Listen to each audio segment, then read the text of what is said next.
제가 일을 항상 사랑하게 해달라, 제가 하는 일을 사랑하게 해달라라는 게 있습니다. 또 매일 반복을 하고 있죠. 매일 반복을 하고 있는데 확실히 예전보다 덜 힘들어요. 그러니까 힘이 안 되는 건 아닌데 예전보다 덜 고통스럽습니다. 이제 우리가 언제 피로도를 많이 느끼냐면, 일단 제 몸이 아프거나 힘들 때, 뭐 감기 걸렸거나 몸살이거나 뭐 전날에 운동을 과하게 했거나 술을 좀 빡세게 먹었거나 그런 상황이 있을 수 있죠. 술 먹어갖고 상태가 안 좋아지는 거는 본인 잘못이죠. 오늘 그러니까 그거는 이제 젊을 때는 몰라도 나이 들면은 뭐 1년에 한 번 있을까 말까, 1년에 한 번도 없습니다. 네, 그런 경우는 없고요. 근데 감기가 걸리거나 뭐 몸이 아픈 경우, 운동을 본인의 의지랑 상관없이 빡세게 해야 되는 경우들이 살면서 생겨요. 아니면 뭐 다쳤다 뭐라거나, 명절에 어디 뭐 멀리 뛰어야 되는 상황이다 뭐라거나, 뭐 이런 경우는 이제 뭐 나의 의지랑 상관없이 생기는 일들이니까, 이런 경우가 생기면 이제 힘이 듭니다. 그래서 그렇게 해서 일을 그만두고 싶을 때가 하나가 있고요. 두 번째는 환자들이, 사실 이게 제일 큰데요. 병원이 수익이 너무 안 좋을 때, 병원 수익률이 너무 안 좋을 때가 이제 병원을 접고 싶다는 욕망을 가장 크게 느낍니다. 병원 수익이 너무 안 좋다. 병원에 출근을 했는데 환자가 없다. 치과가 지금 그런 일이 되게 심합니다. 메디칼보다 훨씬 심한데, 그 이유가 메디칼은 이렇게 분과가 되어 있잖아요. 그래서 과가 분과되어 있는 걸로 따지면 그렇게 많지 않습니다. 아직까지는 그래요. 아직까지는. 근데 이제 그 턱이 없는 미용 GP, 미용을 뭐 전문으로 하려고 하는 일반인들은 이제 그런 문턱이 없으니까 많이 생기죠. 네, 그런 것들은 경쟁률이 치열하니까 뭐 고사되겠지만, 뭐 이제 솔직히 남성분들 산부인과 어디 있는지 본 적 있어요? 모르죠. 모를 겁니다. 네. 내과나 뭐 정형외과, 이비인후과 이런 거 찾기도 그쪽 동네 가면 내과 있다 뭐 이런 정도지, 이 건물에 있고 저 건물에 있고 이 건물에 있고 저 건물에 있고 이런 느낌은 아닙니다. 물론 뭐 시내 한복판이다 그러면 뭐 그럴 수는 있겠지만 시내 한복판이 아니죠 일단. 그러니까 그런 경우 드물고요. 그래서 치과는 이제는 이제 전문의 제도가 정착이 되면서 이제 구강 나가면 외과, 뭐 치과 보존과, 치과 교정과, 치주과 뭐 이렇게 생기겠죠. 치주과는 생기는데 뭐 이렇게 생기겠죠. 그렇지만 옛날에 뭉뚱그려서 다 전부 다 치과로 기원을 했기 때문에, 또 전국의 치대 숫자가 인구에 비해 적은 편도 아니고 해서 개원을 굉장히 많이 하고, 그래서 이제 인구수는 주는데 치과는 점점 늘어나는 속도가 가속화되니까 이제 레드오션이죠. 레드오션이라서 이제 뭐 실력이 없어서 망한다 이거는 아닌 것 같아요. 실력 있는 원장님들도 많이 망합니다. 이게 마케팅도 어느 정도는 관여를 하기 때문에, 마케팅이라든지 환자를 보는, 환자에게 그 뭐 어떻게 이제 환자 매니지먼트라든지, 환자 매니지먼트뿐만 아니라 직원 매니지먼트, 그 다음에 이제 물리가 되게 밝아요. 문리가 되게 밝아야 되는데, 보통 임상에 집중을 하시는 원장님들은 문리가 어둡거나 직원들 이렇게 다루는 거에서 어두운 경우가 생각보다 많아요. 연차가 많이 쌓이면 좀 나아지는데, 자, 그런 경우가 많습니다. 그래서 저 실력 있는 임상의들이 병원 접는 거 여럿 봤습니다. 괴로워하고 고통스러워하면서 자기를 탓하면서 병원을 접는 거를 저는 정말 많이 봤어요. 정말 여러 번 봤어요. 안타깝죠.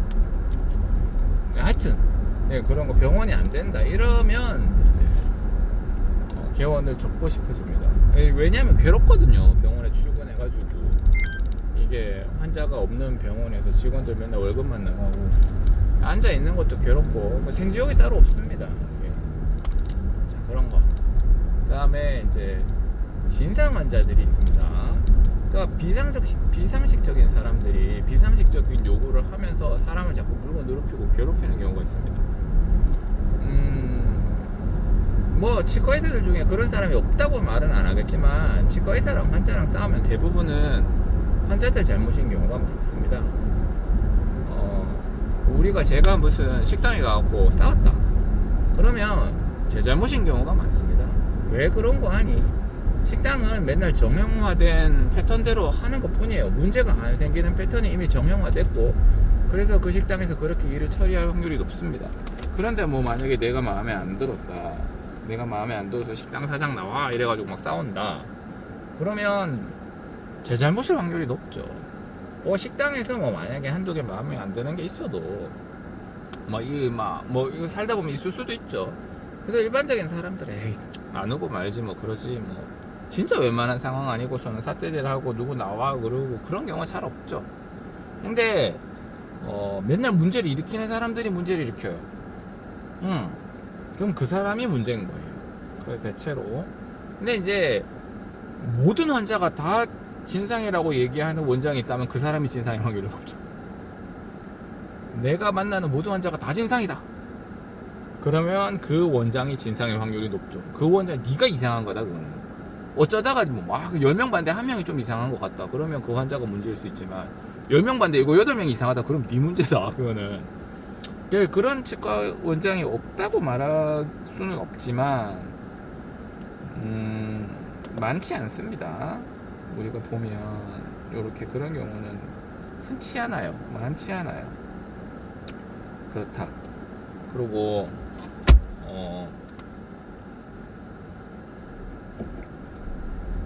그래서 이제 그런 진상을 만나면 또 마음 약한 원장님들은 진료 열심히 하고 내가 뭐 잘못했나 싶어서 자기 혼자 끙끙 앓고 돈도 못 받고, 예를 들어 환자가 목소리가 좀 크다, 그리고 뭐 이 원장은 내가 보니까 살아생전에 싸워본 적이 없고 법 없이도 살 사람이다, 그러면 원장들이 보통 자기가 돈 얼마 더 주고 보내버린다 이런 상황이 됩니다.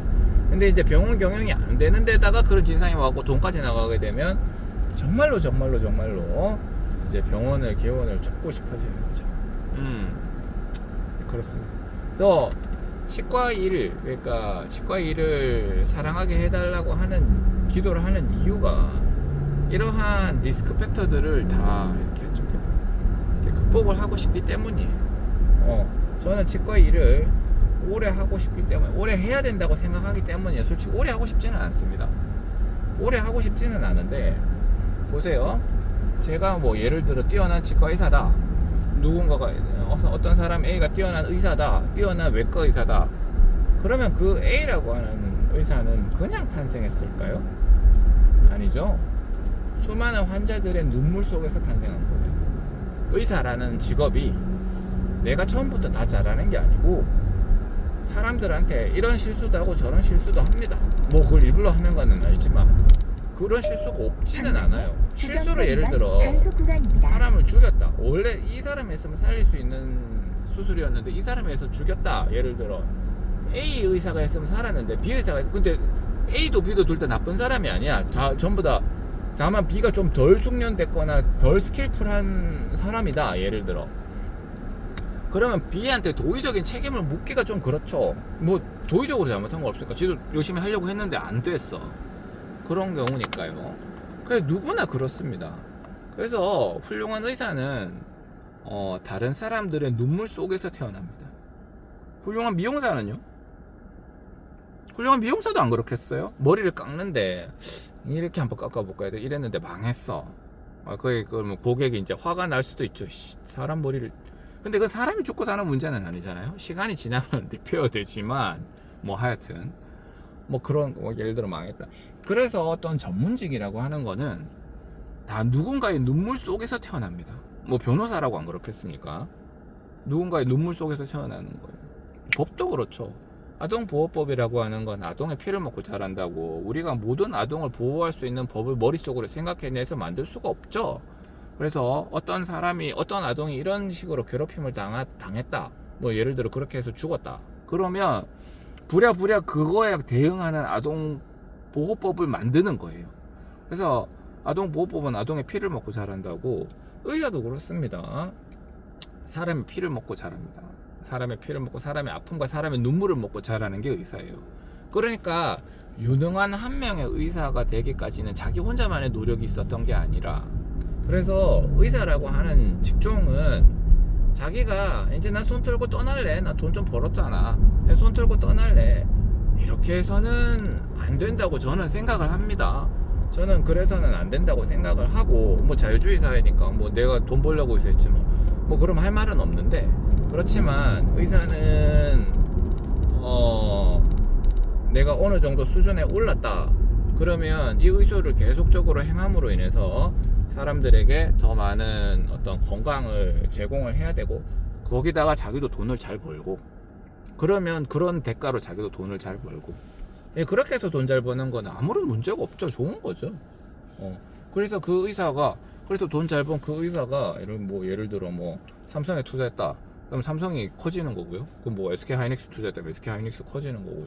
뭐 엔비디아 투자했다 그러면 엔비디아 커지는 거죠. 아니면 뭐 그 사람이 좋아서 술을 잘 먹는 사람이다, 술을 많이 먹었다 그럼 술집이 그 사람 돈으로 또 먹고 사는 거잖아요. 옷을 좋아하는 사람이다, 여자다, 그럼 옷에 돈을 많이 썼다 그러면 뭐 그것도 옷들이 또 장사가 잘 되는 거고, 다 그렇게 도는 거죠. 그러니까 자기의 능력을 잘 활용해서 환자를 살리고, 그 환자를 살린 그 돈으로 열심히 쓰면서 또 다시 돈이 돌면서 경제가 도는 거죠. 자, 그런 의미에 있어서 제 기도 내역 중에 그게 있습니다. 제가 치과일 좋아하게 해주세요. 그 다음 병원 잘 되게 해주세요. 병원 잘 되고 치과일 좋아하고, 그래서 제가 더 많은 환자를 잘 치료해서 환자들의 기능을 잘 할 수 있게 해주면 좋겠고, 추가로 제가 이제 많은 직원들을 고용해서 더 많은 돈을 이제 직원들에게 쓸 수 있었으면 좋겠다. 직원 많이 고용해서 돈 많이 쓰는 거죠. 그러면 제가 한 명이라도 더 고용하면 그 사람 먹고 사는 거잖아요. 그러니까 그랬으면 좋겠다. 그런 기도 내용이 포함되어 있습니다. 이 얘기 하려고 이렇게 길게 잡설이 길었어요.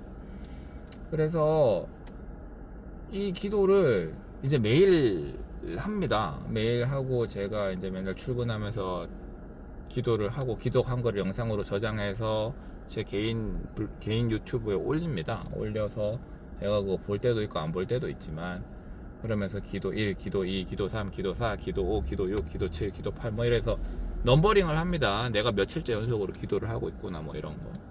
그래요. 기도 38. 오늘 제가 올린 영상이 기도 38이었어요. 기도 38이고, 기도 38이 제가 38일 전부터 제가 기도를 하면서 영상을 녹화했다 이 말입니다. 그래요. 그런데 그렇게 기도를 했는데 위반 단속 구간입니다. 제가 기도하는 내용 중에 상당 부분이 벌써 이루어졌어요. 치과도 예전만큼 덜 싫습니다. 저희 와이프는 부인과 의사인데요. 이 친구도 일하기 싫어서 죽으려고 합니다. 요새 환자가 너무 많이 몰리는 모양이에요. 주정차 환자가 위반 너무 단속 많이 몰려서 구간입니다. 힘든가 보죠. 그래서 이제 제가 이제 어느 정도는 달리고 있습니다. 아까 했던 얘기 또 하는 거죠. 그래서 이게 네가 어떤 의술을 행함에 있어서 네 혼자 이루어진 게 아니고, 사실은 다른 환자들의 눈물 속에서 탄생한 거니까 너무 자기만 생각하면 안 된다. 이게 뭐 내가 그런 뭐 네가 힘들고 뭐 애 바라지를 해야 되고, 애가 좀 이제 입시생이고 하면 애 바라지를 해야 되고 하는 거에 대해서 내가 뭐라고 그게 나쁘다고 말은 안 하는데, 그래도 진료를 차라리 줄이더라도 끊지는 않았으면 좋겠다. 그게 이제 네가 의사로 살아가면서 어떤 약간 의무적인 것도 있다. 네가 이제 더 이상 너의 의술이 너무 아웃데이트 돼가지고 이제 막 환자들한테 올바른 이론이 적용이 안 되거나, 아니면 막 치과 의사들은 눈 잘 안 보이고 손 벌벌 떨려갖고 뭐 치료가 아니라 상해를 입히게 되는 그런 상황이 되면 이제 은퇴를 해야죠. 그런 상황이면 은퇴를 해야 되지만, 그렇지 않은 다음에야 좀 더 해라. 뭐 그렇게 이제 인커리지를 하죠. 이렇게 기운을 북돋아 주고 있죠. 제 기도 내용 중에 그게 있습니다. 저희 와이프도 자기 일을 사랑하고 일을 조금 더 오래 할 수 있게 해달라. 그런 게 있습니다. 제 기도 내용 중에. 그래서 그렇게 했는데 좀 나아요. 좀 낫고, 이게 왜 그런지는 모르겠는데, 우리가 기도를 하면 그 기도에 대한 반향이 반드시 있습니다. 기도에 대한 반향이 반드시 있고, 전방에 주정차 이게 위반 단속 구간입니다. 저 꼴랑 기도 며칠 했다고요. 저 기도 그렇게 오래 안 했어요. 이제 뭐 2달도 안 됐어. 그러니까 제가 이제 기록을 한 지가 2달이 안 됐죠. 기도를 지금 실질적으로 막 한 것도 1년도 안 됐습니다. 1년이면 6개월도 안 됐어. 그런데 이미 상당 부분이 바뀌었어요. 내가 이전만큼 일을 덜 싫어해. 내가 이전만큼 일을 덜 싫어하고, 그 다음에 제가 이제 제가 편도체가 빨리 흥분하는 사람이거든요. 확 기뻤다가 확 슬펐다가 확 화났다가 확 무서웠다가 확 두려웠다가, 이게 전부 다 편도체의 역할인데요. 주정차 위반 단속 이런 구간입니다. 것들을 많이 했었거든요. 그런데 이제 기도의 내역 중에 주님 저의 편도체를 꼭 눌러주십시오. 쉽게 흥분하거나 쉽게 이렇게 하지 않도록 하여 주십시오. 이렇게 기도 내용이 있습니다. 그래서 이제 그렇게 하죠. 실제로 그렇게 합니다. 그렇게 했는데 제 평생에 걸쳐서 못 바꾸던 거를 벌써 이미 상당 부분 많이 고쳤어요. 평생에 걸쳐서 못 바꾸던 걸 벌써 상당 부분 많이 고쳤다. 그렇습니다. 그러니까 이게 얼마나 좋아요. 이게 꾸준히 하는 무언가는 여러분들 느리다고 생각하시면 안 됩니다. 굉장히 빠릅니다. 제가 느끼는 거는 그래요. 제가 하루에 30분씩 공부를 하게 해달라, 치과를 사랑하게 해달라 하는 세부 항목 중에 공부를 제가 좋아하게 해달라, 하루에 30분만이라도 공부를 하게 해달라고 하는 항목이 있습니다. 그래서 이제 하루에 30분이라도 공부를 하게 해달라 이래가지고 이제 그 기도를 들어주사 아침 운동을 하고 출근하기 전에 30분간 카페에 앉아서 책을 보고 들어가요. 옛날에는 그게 싫었는데 그 커피집이 맛있더라고. 커피 한잔 하면서 30분간 공부할 수 있거든요. 그렇게 힘들지 않아요. 그래서 30분간 공부를 하는데 한 달이 뭐예요? 6개월에 책 한 권 잘 안 보던 사람이 한 달에 책을 2권을 보는 거라. 300페이지가 넘는 책인데, 이제 원서는 아니고 이제 우리나라로 번역된 책인데, 뭐 그 중에는 이제 그림이 많이 있는 책도 있고 완전히 막 글밥으로 조진다 이런 책들도 있지만 생각보다 되게 빨라요. 이게 하루에 4페이지 5페이지 가나? 4장 5장이 아닙니다. 4페이지 5페이지 가는 거예요. 한 2장? 2장 조금 더 가나? 3장? 뭐 이런데 그러면 되게 느리게 보는 거잖아요. 근데 이게 웬일이야. 근데 이게 막 진도를 나가서 금방 책 한 권을 다 뗍니다. 한 달에 2권 책을 뗍니다. 그러니까 희한하죠. 우리가 천천히 하는 모든 것들은, 아니요, 말을 고칠게요. 우리가 꾸준히 하는 모든 것들은 절대 느리지 않습니다. 우리가 꾸준히 하는 모든 것들은 굉장히 빠릅니다. 우리가 꾸준히 하는 기도들은 매일 조금씩 나가는 것 같은데 도 절대 그렇지 않습니다. 매우 빨라요. 매우 빠르다는 사실을 인지를 하셔야 됩니다. 우리가 하는 모든 기도나 모든 행위들은 매우 빠르다. 그래서 그 효과가 어마어마하다. 그렇게 생각을 하셔야 됩니다. 거짓말이 아닙니다. 중간에 쉬지만 않으면 조금씩 가면 천천히 가는 것 같은데 그렇지 않습니다. 매우 빠르다. 매우 빠르다는 사실을 이해하셔야 됩니다. 매우 빠릅니다. 저 기도 꼴랑 40일도 안 했는데 이미 상당 부분이 이루어졌다고 생각이 됩니다. 뇌가 그렇게 느끼는 것일 수도 있지만 여러분도 뭔가를 꾸준히 해보세요. 쉬지 말고 꾸준히 해보세요. 주식 투자도 그런 거죠. 자꾸 샀다 팔았다는 게 아니라 계속 매집하기만 하는 거, 이런 것들. 매우 빠르고, 예를 들어 주식을 계속 모은다면 굉장히 빨리 부자가 되실 수 있을 거라고 생각을 합니다.